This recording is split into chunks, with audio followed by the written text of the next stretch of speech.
Hi, it's Bree here. I'm busy recording new stories for season 6 of Into the Story, which is coming this August 2024.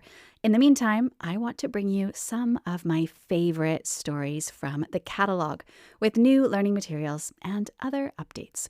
I hope that you enjoy this episode that originally came out in December 2020. This is Into the Story, the podcast where you learn English with true stories from all over the world. Stories that connect us and inspire you to get where you want to go. Hello, it's your host, Bree. At the end of this podcast, I always say the same phrase. I hope that you have a good time, or at least a good story to tell. In life, most experiences can be put into these two categories. The first category is that things go well for us. We experience success. We have a good time. But these experiences usually don't teach us anything. As Bill Gates famously said, success is a lousy teacher. That means success is a bad teacher. And success alone doesn't make a good story. Other times, life takes unexpected turns, and we fail.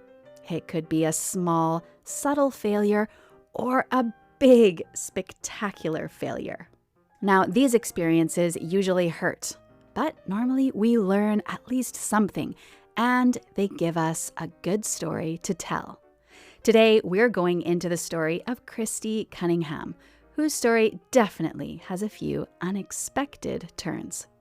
Christie's love for ballet started when she was just 3 years old and eventually led to her becoming a professional dancer. I just went right up to the front. Long story short, in the end, I was the only one that made that audition out of the room of 200 people.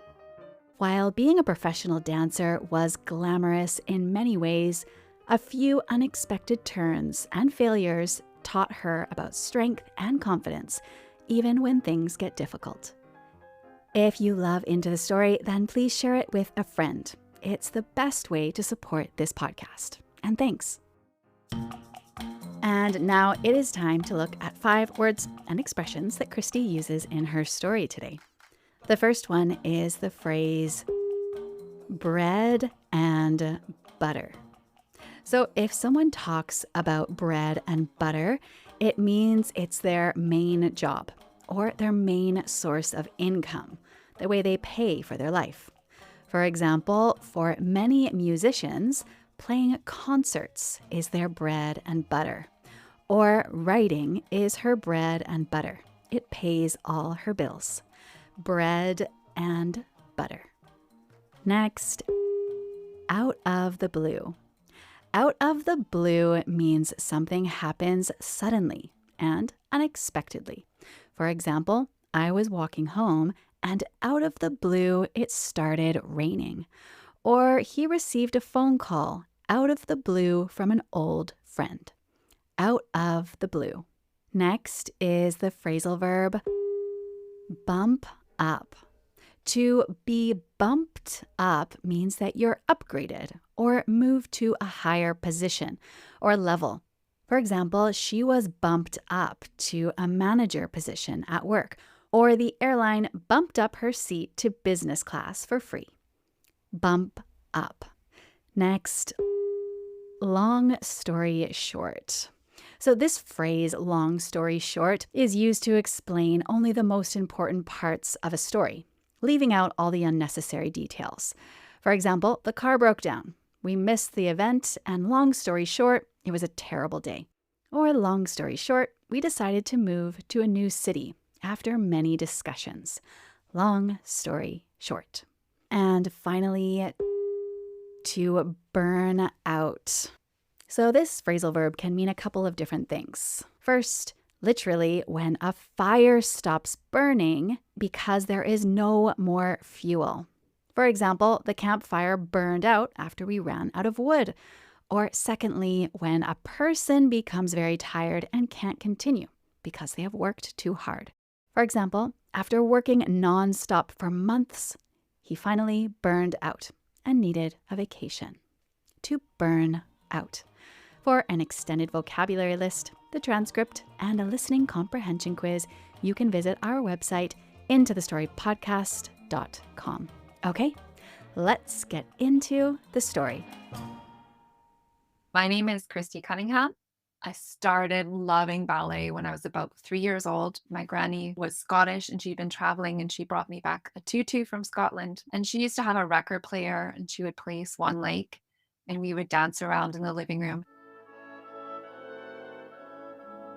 So I started going to professional ballet school when I was 4 years old in Vancouver. We had this show in Canada in the 90s called Adrienne Clarkson Presents. And one of the things on this was a company called La La La Human Steps. And I watched everything. I remember I would jump on my mom's bed. I had a single mother at the time and we were in a basement suite. We didn't have a lot of money, but I would just be practicing barrel turns on my mom's bed. They were always my idols. I never thought that I would ever do something like that in my life. Like, I love dancing, but I was also very realistic. After high school, I was still dancing, but I went to university. After I finished my BA, then I went and started to try to make it as a dancer. I was training in Montreal. Although I wanted to be a contemporary dancer, I still had to pay my bills. And the big bread and butter for dancers is always Nutcracker. And I wound up being in a local production of the Nutcracker and having to really work on my ballet skills. And I was getting really strong. And I guess somewhere I saw this poster for a La La La Human Steps that they were having an audition in Montreal. I was like, oh, I'm just going to do this, like, just as a joke, just for fun. So I went and I just went right up to the front, was super confident. And there was about 200 people in the room with me. And at one point, they opened the door and the director came in and he was watching us a little bit. And then he just, out of the blue, he just walked over to me and said, hello, my name is Edward Locke. And I was like, yeah, I know who you are. And he was like, can you try this and this for me? And long story short, in the end, I was the only one that made that audition out of the room of 200 people.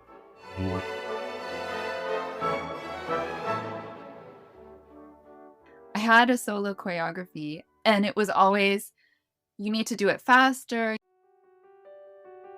You need to get your legs higher. And I was working on it outside of hours. I was late one night in the studio and I was just getting really frustrated because I was trying to get this grand battement faster. And I was doing it again. And then I just heard like pop. Something just happened in my hip. So I wound up going for an MRI and they said, yeah, you've torn your labrum. It's a mess. I had pressure because we were going on a tour. And so I wound up, the company arranged for me to have an operation. The operation went well. And 2 months after my operation, I was back in the studio. But in the time that I had been away, they had found another dancer to take my part. Eventually, they said, okay, we're not really sure what we're going to do with you, but you're going to come on the tour with us anyways. And you're going to be in the core, you're going to be in the background. And I remember it was Christmas, we were working over Christmas and there was just a lot of stress, a lot of pressure, but we pulled the show together and then we went to Amsterdam. It was my first time in Europe. I was 24 at the time.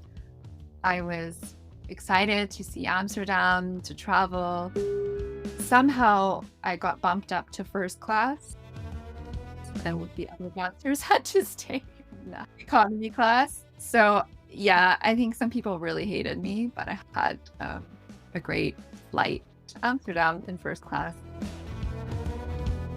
So then we were in Europe and we had the show in Amsterdam, and then we went to Norway, and then suddenly there was a problem with money. And as I was sort of not doing a big role, my salary got cut.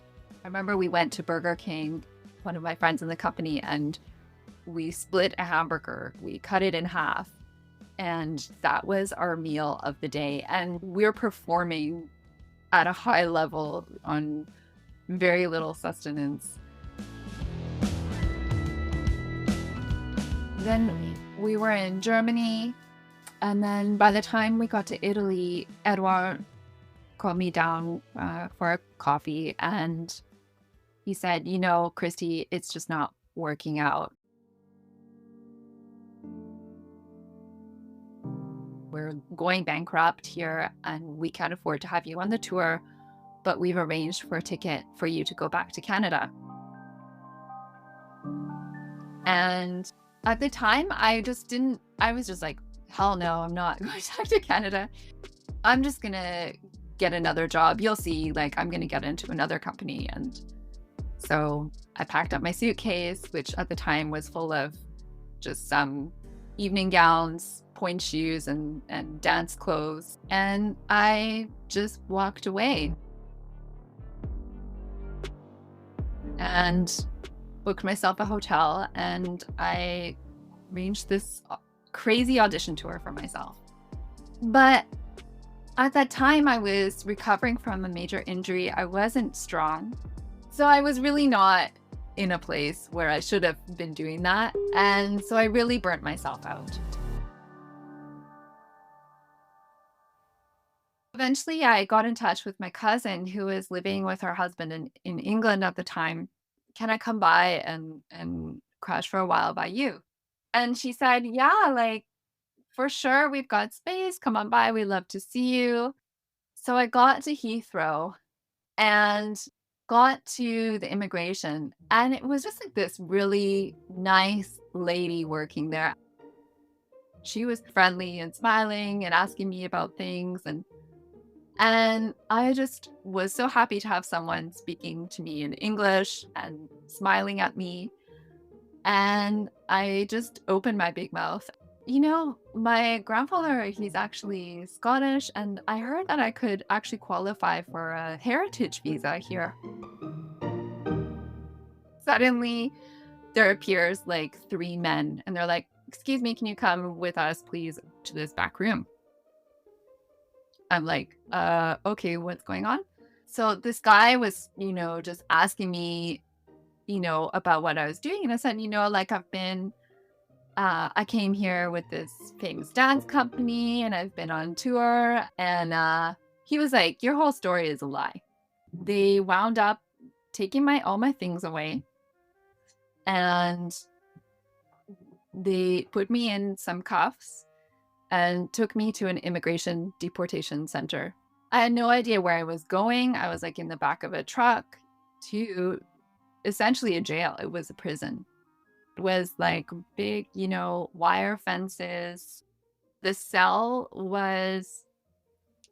it was just me and some bunk beds and really dirty, nasty toilet. And there was a TV, really weird. It was cartoons playing very loudly, and the lights were always on, so you couldn't sleep. And then I guess at some point someone came in and said, we've arranged for you to be deported back to Canada.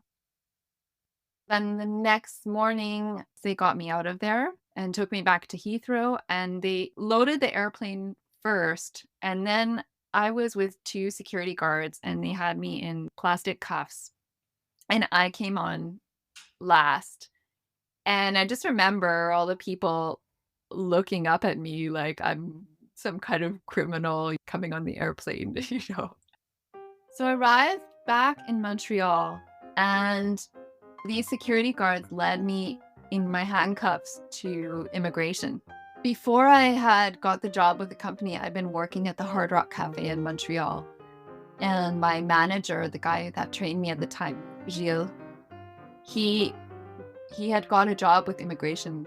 I got there and who should I see standing at the immigration counter but Gilles. He took one look at me and he was gonna burst out laughing. Eventually I was released back into Canada. But of course, this became a grand story on social media. I had all kinds of phone calls and text messages. What's going on, Christie? We heard that you were arriving back at Trudeau Airport in handcuffs. So, yeah, it was definitely a good lesson in how things can switch on a dime and life is not predictable at all. When you're younger, when you're in your 20s, you sort of base yourself on the external things that are happening to you. And I think this is something that I learned through this experience, that who I am, it doesn't matter if I'm first class or in handcuffs, it's the same. Life is indeed unpredictable. We never know what unexpected turns it will take. From dancing in her mom's bedroom to performing on tour, and from flying in first class to being deported. Christie's story shows us that what matters is our ability to move forward confidently. To learn more about Christie Cunningham and her work, you can visit our website or check the links in the episode description below. Okay, folks, if you love this podcast, then you will definitely enjoy our newsletter too. Every few weeks, I'll send you a quick email with practical tips and fascinating topics from the world of psychology and ways to make your life better. Just head over to intothestorypodcast.com and click subscribe, and it's completely free. Okay, that's all for today. Now it's time to say that phrase. Until the next episode, I really do hope that you have a good time. But if not, at least you'll have a good story to tell.